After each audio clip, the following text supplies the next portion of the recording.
क्या आप जानते हैं कि मध्य प्रदेश के प्रत्येक 100 में से 46 पुरुष किसी न किसी तरीके से तंबाकू का सेवन करते हैं? क्या आप जानते हैं कि मध्य प्रदेश में कितने लोग मोटापे का शिकार हैं और कितने प्रतिशत महिलाएं अपने बच्चों को स्तनपान करवाती हैं?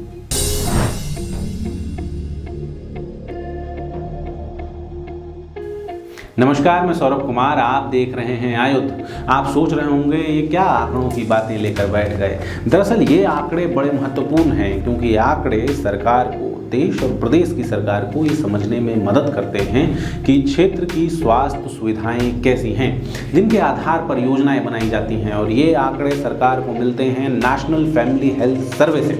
नेशनल फैमिली हेल्थ सर्वे का 5वीं रिपोर्ट आई है 2020-21 की। आज के हमारे इस वीडियो में हम इसी रिपोर्ट के बारे में बात करेंगे और मध्य प्रदेश के उन कुछ आंकड़ों के बारे में बात करेंगे जिनमें या तो मध्य प्रदेश ने बहुत अच्छा किया है या फिर थोड़ी चिंता वाली स्थिति है।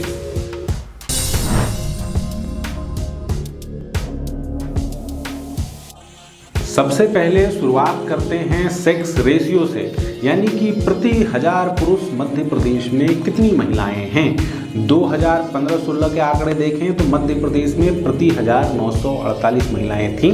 इस बार यह आंकड़ा बढ़ गया है, अब प्रति 1000 970 महिलाएं हैं। बात करें कि मध्य प्रदेश के कितने घरों में सीधी बिजली पहुंचती है तो 2015-16 में यह आंकड़ा 90.8% का था, जो कि अब बढ़कर 98.4% हो गया है।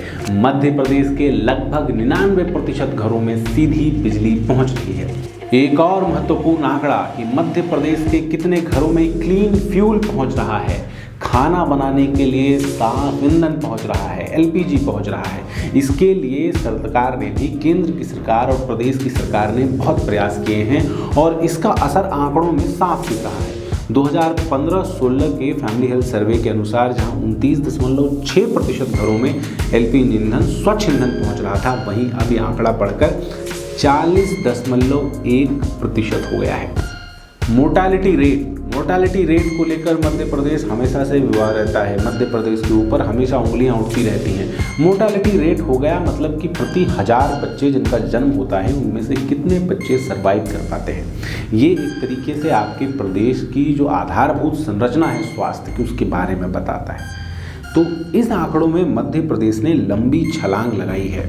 2015-16 में जहां मध्य प्रदेश की मोर्टेलिटी रेट 36.9 थी, यानी कि प्रति 1000 बच्चे जो जन्म लेते थे उनमें से 36 बच्चों की मृत्यु हो जाती थी।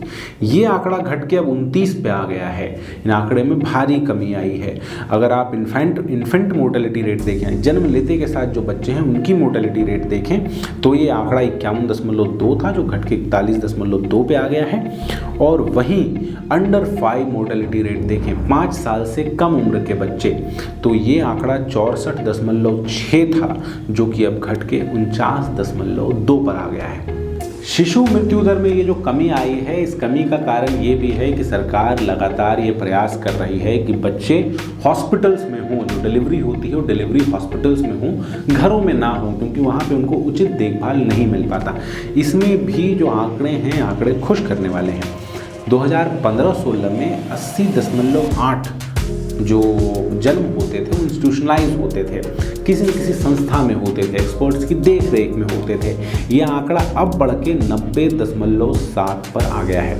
लेकिन बच्चों की जो जन्म की प्रक्रिया है, इसमें जैसे जैसे इंस्टीट्यूशनलाइजेशन बढ़ रहा है वैसे वैसे लोगों की एक शिकायत भी बढ़ रही है। शिकायत ये कि अब नॉर्मल डिलीवरी नहीं होती, सिजेरियन डिलीवरी होती है।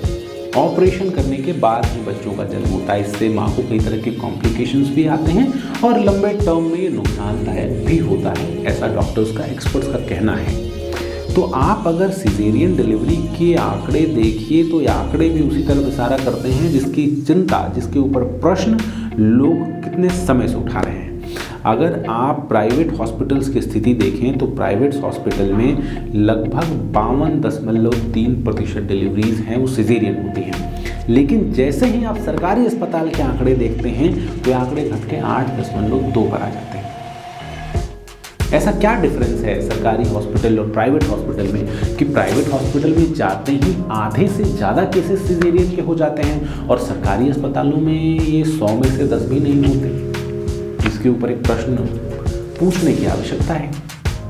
बच्चों का स्वास्थ्य जहां सरकार के लिए चिंता है, वहीं बढ़ती जनसंख्या भी चिंता का कारण बन सकती है। ऐसे में फैमिली हेल्थ सर्वे ने एक जरूरी सवाल जो लोगों से पूछा है वो ये कि कितने प्रतिशत लोग फैमिली प्लानिंग का इस्तेमाल करते हैं, कितने प्रतिशत लोग योजनाबद्ध तरीके से अपने परिवार को बढ़ाना चाहते हैं। और मध्य प्रदेश में ये आंकड़े खुश करने वाले हैं। 2015-16 में जहां 51.4% लोग फैमिली प्लानिंग कर रहे थे, वहीं अब यह आंकड़ा बढ़ के 71.7% तक पहुंच गया है। और सबसे अच्छी बात है कि इसमें गांव और शहरों में कोई बड़ा अंतर नहीं है। जहां शहरों के 71.4% लोग फैमिली प्लानिंग कर रहे हैं, वहीं गांव में भी ये आंकड़ा 71.9% का है। गांव के लोग शहर से ज़्यादा फैमिली प्लानिंग की चिंता कर रहे हैं। लेकिन इस फैमिली प्लानिंग में एक आंकड़ा ऐसा भी है जिससे हम सबको थोड़ा परेशान होना चाहिए। फैमिली प्लानिंग का एक बड़ा जरिया जिसको सरकार प्रमोट करती है वो है नसबंदी का, कि नसबंदी करवानी चाहिए एक उम्र के बाद। अगर आप आंकड़े देखें तो मध्य प्रदेश की 51.9% महिलाएं किसी न किसी तरीके से नसबंदी करवाती हैं, जबकि पुरुषों में आंकड़ा देखिए तो पुरुषों में आंकड़ा मात्र 0.7% का है। 0.7। पुरुष क्यों नसबंदी करवाना नहीं चाहते? मध्य प्रदेश का एक और आंकड़ा है। इस आंकड़े को सुन के परेशान होना चाहिए कि खुश होना चाहिए, आप तय कीजिए। आज के समय में जहां हम आप तक पहुंच रहे हैं तो इंटरनेट के कारण जिंदगी नामुमकिन से लगती है इंटरनेट के बिना। ऐसे में मध्य प्रदेश के कितने प्रतिशत पुरुष और कितने प्रतिशत महिलाएं किसी न किसी तरीके से इंटरनेट का इस्तेमाल करते हैं? इस आंकड़े में एक बड़ा डिफरेंस देखने को मिल रहा है। मध्य प्रदेश के 55.7% पुरुषों ने किसी न किसी तरीके से इंटरनेट का इस्तेमाल किया है, वहीं महिलाओं में ये आंकड़ा मात्र 26.9% का है, लगभग आधा। मध्य प्रदेश का एक और आंकड़ा है, इसे देखकर चेहरे पर मुस्कुराहट आ जाती है।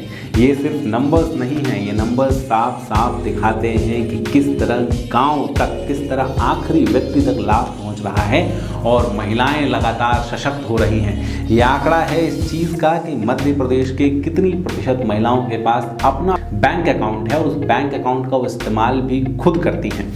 जहां 2015-16 में मात्र 37.3% महिलाओं के पास अपने बैंक अकाउंट से इसका वो इस्तेमाल करती थी, वहीं 2020-21 में आंकड़ा बढ़कर 74.7% पर आ गया है। वहीं अगर आप इस बात की बात करें कि कितनी महिलाओं के पास अपना मोबाइल फ़ोन है, तो 2015-16 में आंकड़ा जहाँ 28.7% का था, वहाँ अब 38.5% महिलाओं के पास अपने मोबाइल फ़ोन्स हैं। ये आंकड़े हमें बहुत कुछ समझने में मदद करते हैं। मैं आपसे अनुरोध करूंगा कि अगर आपके पास इंटरनेट है, जो कि होगा तभी आप हमारा वीडियो देख पा रहे हैं, तो ये 7 पन्नों की रिपोर्ट है जो कि आपको हेल्थ मिनिस्ट्री की वेबसाइट पर मिल जाएगी। इसको डाउनलोड कीजिए, खुद से भी पढ़िए। ये आपको मध्य प्रदेश में स्वास्थ्य की स्थिति को समझने में बहुत मदद करेंगे। खैर, अगर ये आंकड़े आपको पसंद आए हों, कुछ नया आपको जानने को मिला हो, तो हमारे चैनल को सब्सक्राइब ज़रूर कीजिए। आप हमें फेसबुक, ट्विटर, इंस्टाग्राम पर भी फॉलो कर सकते हैं। आपका बहुत बहुत धन्यवाद।